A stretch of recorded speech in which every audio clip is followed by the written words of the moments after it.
Yon, magandang umaga sa inyong lahat mga kapangil. May good news tayo ngayon kasi meron tayong bagong tatamnan ng pakwan. Bale, dalawang lupa to mga kapangil, no? Yan, maraming salamat sa nagpakatiwala mga kapangil. So, yun, maaga tayo ngayon kasi alam nyo na dating gawin mga kapangil, kapag hindi maulan talagang ganito ang ginagawa ko. Maagang maaga para makarami, no? Nang mabawasan na yung napakadaming gagawin sa bukid mga kapangil. So tutuloy ko lang siguro yun. Mamaya bibisitahin natin yung lupa na tatamnan natin na pakwan.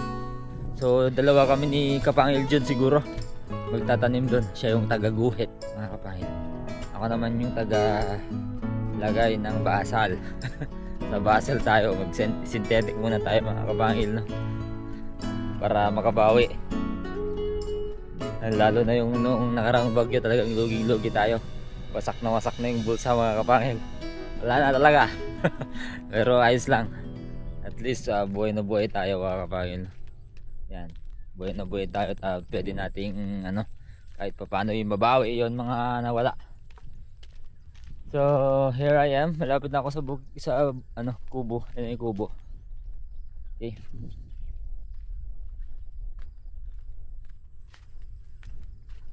Medyo maambon ang panahon sa amin. Talagang inaalagaan niya yung mga pakwan. Saka lahat ng tanim din mga kapangil na. Ay, yan, tutuloy lang natin to. Bilis talaga ng oras. Biruin nyo, naghasa lang ako, maliwanag na.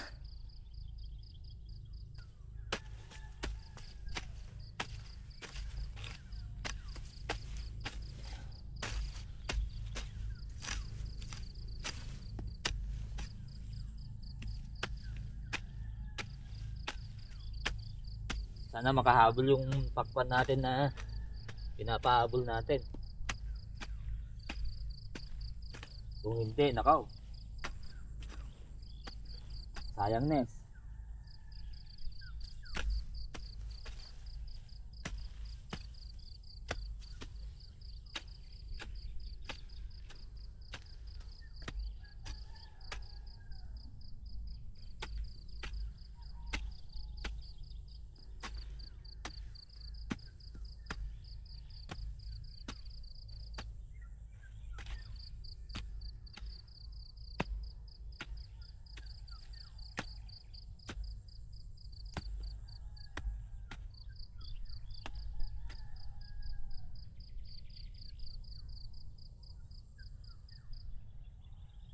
Bilis lang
Yun. Maya, tapusin ko lang. Bilis lang mga kapangil, wala pang isang oras. Tapos na yung dalawa na halika dito. Tapos na yung dalawang ito, mahaba na yan. Ito na lang. Yan. So try na lang natin i-time wrap para makita.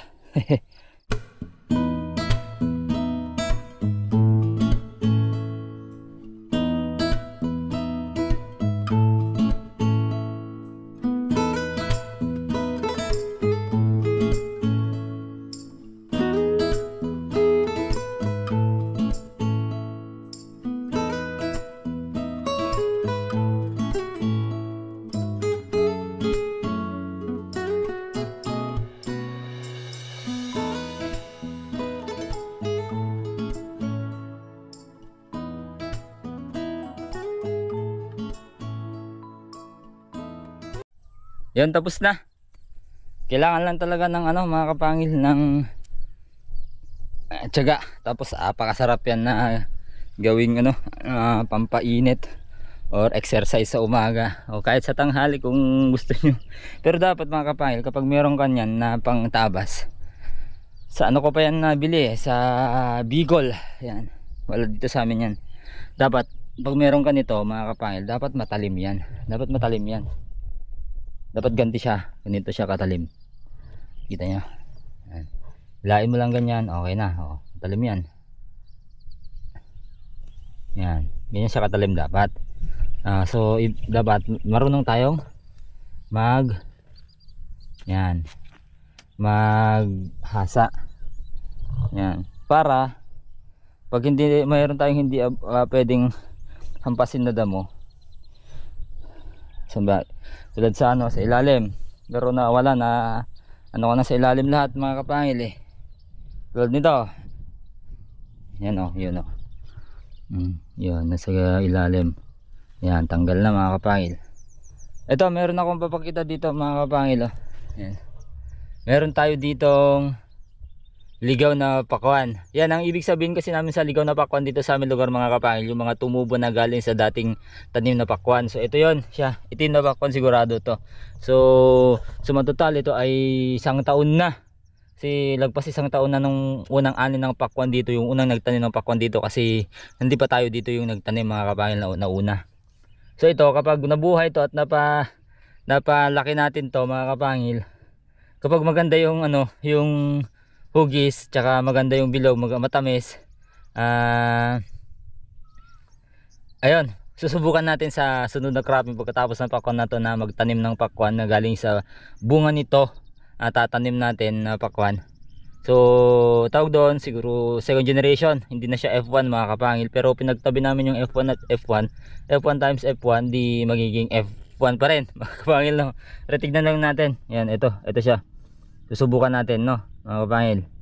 Pag gumana, edi mag-experiment tayo. Experiment mga kapangil. Susubukan natin yung pagpo-farm ng kalikasan, yung pagpo-farm ng nature mga kapangil. Kasi pinapatubo niya yan mga kapangil eh, no, di ba?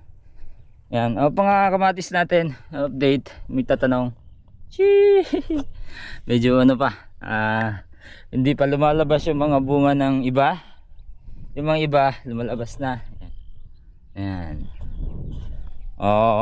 Sana ano maalagaan natin to ng maganda-ganda rin na alaga para makita natin ilan na ba, magkano na ba yung presyo ng kamatis sa inyong lugar mga kapangil.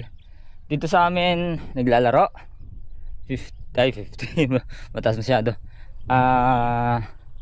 nasa 20 to 25 per kilo. Noong kasing bagong taon, Pasko mga kapangil, umabot ng 200 to 250 per kilo. So napakaswerte ng mga unang nakapitas no, talagang kinambahan. Okay, may gagawin na naman tayo, hindi matapos-tapos yung gagawin sa bukid mga kapangil no. So kita-kits tayo mamaya at yan. Maski dito mga kapangil, dito sa tabi ng mga tanim nating ampalaya ay wala ring basal na synthetic, kaya pinapahabol natin no mga kapangil. So yun nga, pag mayroong mga gustong magtanim sa inyo ng pakwan, nakaw, wag nyo nang gagayahin to mga kapangil, no? Kung pang benta or pang maramihang benta, wag nyo nang gayahin si Dix. Yan, synthetic muna kayo, tsaka combination, yun ang maganda. Synthetic, combination ng synthetic at ng organic, yun napakaganda nun. Buhay na buhay yung tanim, busog na busog yung mga, may marami ng bunga yung mga ampalayas natin. Yan, ampalayas, palayas, joke lang. Ito, tantararan mga kapangil, pwede na ba itong pitasin? Yan o, hindi pa yata yung kaniyang mga, ito yung indication na pwede na siyang pitasin, hindi pa wide, ano pa siya, narrow pa yung mga bilid niya. Kung wide na yan, pwede na daw pitasin, sabi ng mga expert sa pag-aampalaya. Dalawa yan malaki pero marami na bunga. Marami ng bunga yan, pero asa na ba yung malaki isa? May malaki dati dito kahapon na. Yan, tatlo yan mga kapangil, tatlo yan. Yan, gusto ko nang makakita ng maraming bunga na nakalambitin. Ito mga kapangil, yan. Yan, ito yung isa, pero curve siya. Ewan ko kung ano yung kulang dyan. Baka normal lang sa yan, sa ampalaya, pero marami ng bunga. Nasaktan nung nagpruning tayo, pero bubulas na yan mga kapangil, bubulas na yan. Medyo manipis pa, pero sana pagkalaan ng ilang araw ay gaganda na, dadami na. Ayan ayan. Okay. And so mamaya tayo, baka inaabangan nyo yung bagong lupa na tatamnan natin. So medyo tatapusin ko lang to at pupunta tayo mamaya doon. Yan hindi ko pala matatapos to, sobrang dami hanggang doon ayan, hanggang doon sa saging na yon. Puro walang basal yan na organic na synthetic mga kapangil. So sobrang hirap tayo magpalaki ngayon ng pakwan. Ito yung naunang tanim namin dito sa mga pakwan, at yung nahuli doon, banda doon, tsaka yung may synthetic dyan ay napakalaki na. Ngayon papahabol na lang tayo. Mukhang uulan mga kapangil. Kukuha lang tayo ng ng bulaklak ng kalabasa kung meron mga kapangil. Ayan, pinagmamalaki ko pa naman ito kay Kakoks, kaso nga lang wala yata akong makukuha mga kapangil. May tatlo kasing piraso dito na tumubo, isa dito, isa dyan, bali tatlo ko, pero ganito pa lang kalaki yung isa, tapos yung isa nandun sa kubo. Ayan wala mga kapangil, talbos lang. Ayun, meron dito isa, meron isa dito. Ayan isang maliit. maliit mga kapangil. Naku, lagot tayo dyan. Sabi ko madami doon, ang dami ka. Wala pala, hindi pa pala bumuka mga kapangil. Madami nga, kaso hindi pa bumuka. So yon, can you see that mga kapangil? Ito yung ito yung tabi ng synthetic. Ito yung synthetic pala, yan, napakaganda niyan. Yan.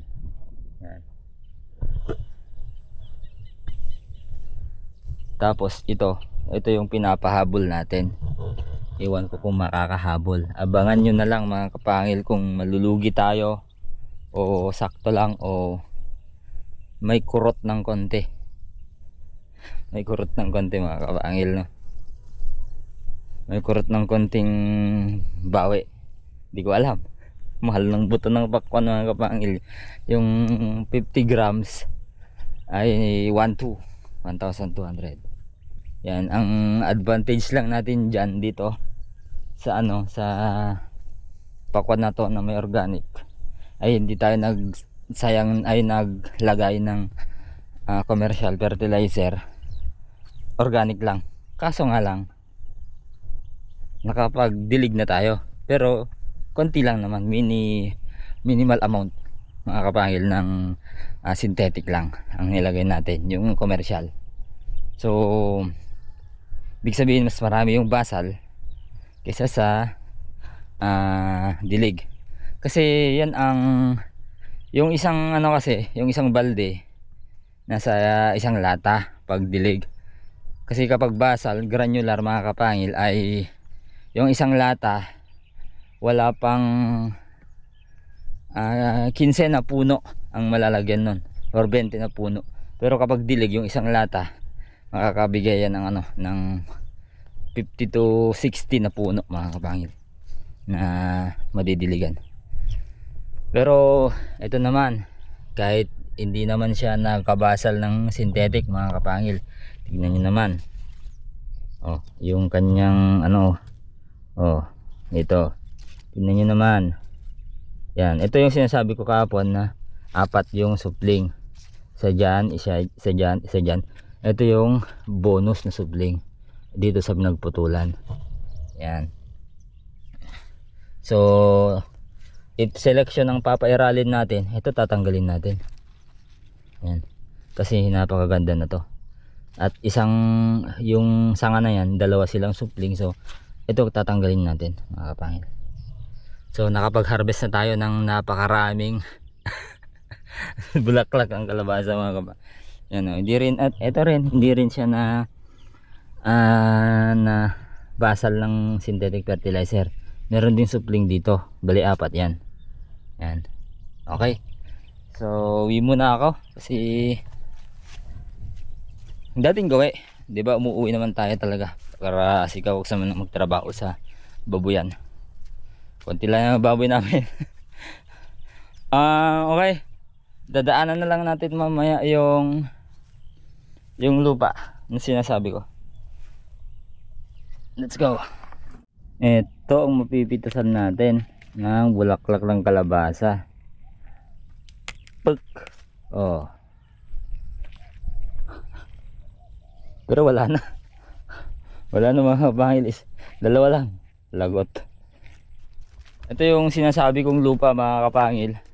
Ito malapit lang siya sa dating kubo na pinagkubuhan natin. Ito yung unang kubo dito. Yan, sa pagitan ng dalawang punong kahoy na to.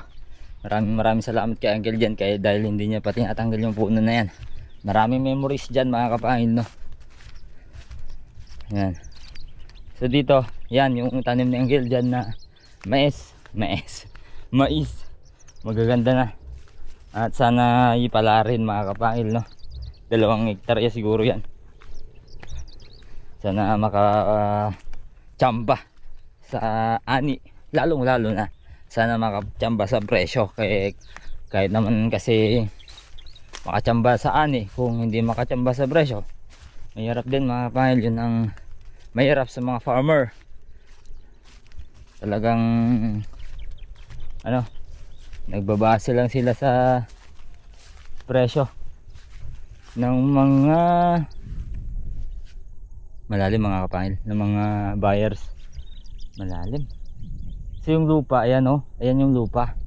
Ayan. Tatawid tayo dyan mga kapangil. Ang kaso nga lang, malalim siya. Ay, malalim siya. Wait lang. Lumalim na to ng husto. Dati hindi siya ganito kalalim mga kapangil. Bababaw lang. I mean yung kanal, yung dati hindi ganito.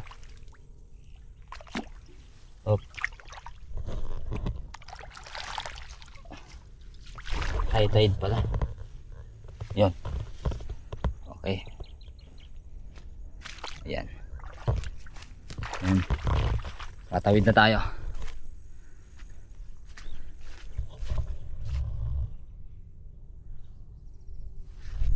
Ano ba yan?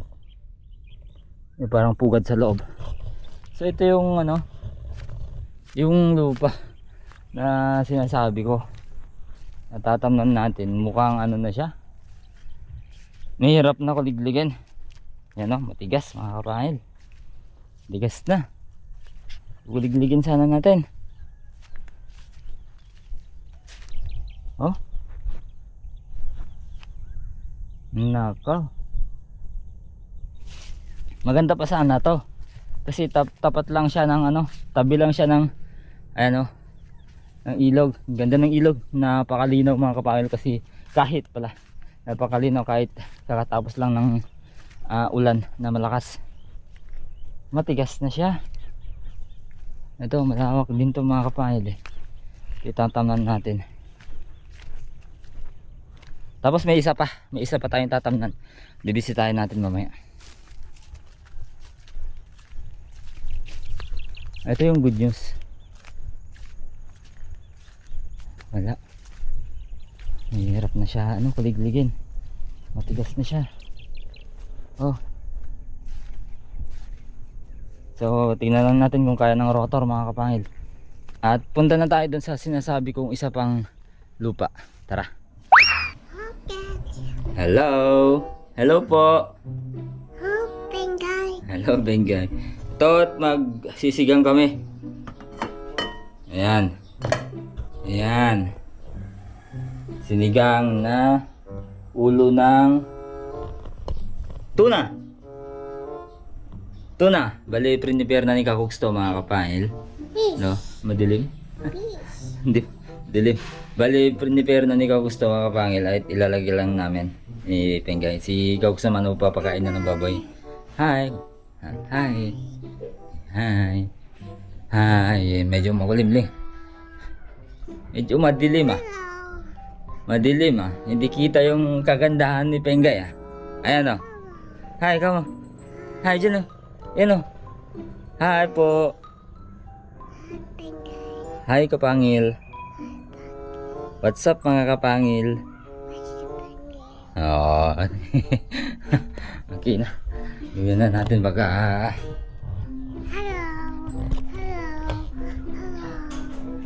ayan. Yan. Starting to boil na. Yan. Lagyan na tayo. Lagyan na natin. Sabay na natin. Lagyan na natin. Lagyan na natin.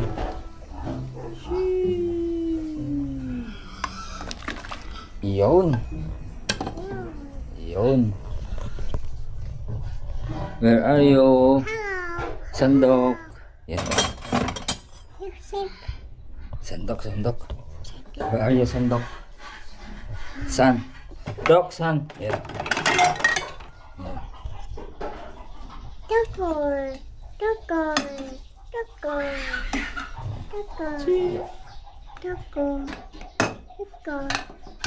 Takpan muna natin na. Bengay. Say hello.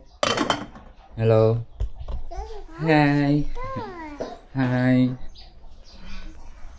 Bye-bye. Say bye-bye.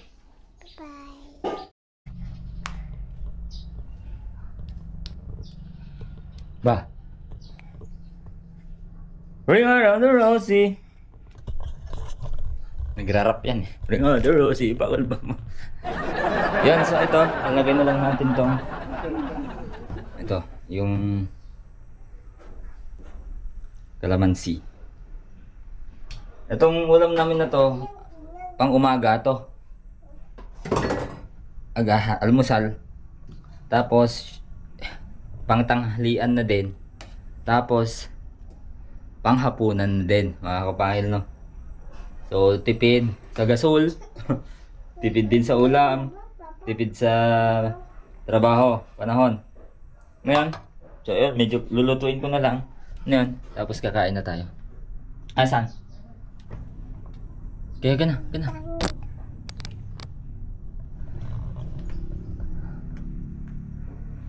Ano yan?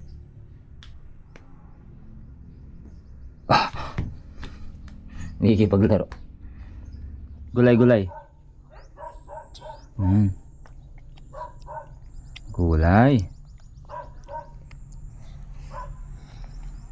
Ayan, very good. Yeah, kamote yan mga kapangil. Talbos. Isa-isa lang ah. Sinisip-sip lang.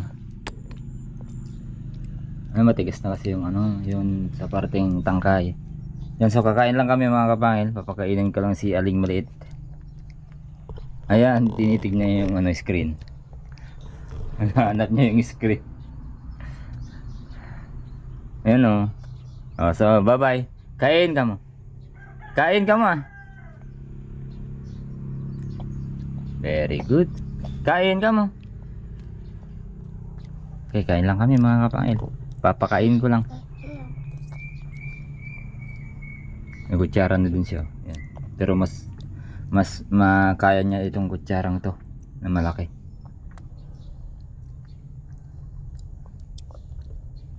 Okay. Titignan niya yung screen. Wala. Yan o, kakalipat ko lang ng mga baka natin. Nandito ako sa Nyugan. Yan o. Yan, Nyugan mga kapangil. At marami nang nagpapaani ng pala. Yung dalawang baka nandyan na. Yung inahin nandun. Yung babae na wala pang isang taon dyan. Tapos yung lalaki, ayun mga kapangil. So eto, dito tayo. Ito yung lupa na sinasabi ko pa na tatamnan natin ng pakwan na pinapatamnan sa atin mga kapangil. Ito siya. Inyugan yan mga kapangil o inyugan. Ito lupa na to. Itong nararo na yan. Yan mga kapangil no. Hanggang dun. Malayo yan. Mahaba yan mga kapangil no. Tatamnan natin to sa Sabado. Yan. Tatamnan natin to sa Sabado mga kapangil no. Pwede ng tamnan. Hindi ko nakukuligligin yan. Kuligligin ko na lang kapag natamnan na natin. Yung sa pagitan lang naman. Yan, mahaba yan mga kapangil no. Ano din yan, may isang 1/4 din yan mga kapangil no. Yan, so ito siya hanggang dun sa bahay na yun. Kung makikita nyo, kung mapapansin yung bahay na yun, hanggang dun. Ito, yung tatamnan natin. Bukas siguro, baka hindi pa kaasya yung ano dito. Bukas sa Sabado kasi Miyerkules pa lang. Baka hindi pa kasya dito yung isang lata na 100 grams. Tapos mayroon pa dun sa ilog. Yun. So yan mga kapangil no. Uwi na tayo muna. Tapos balik na naman sa bukid. Doon naman magkalayo kasi mga kapangil. Kaya medyo makonsumo yung lakad. Yan. Okay.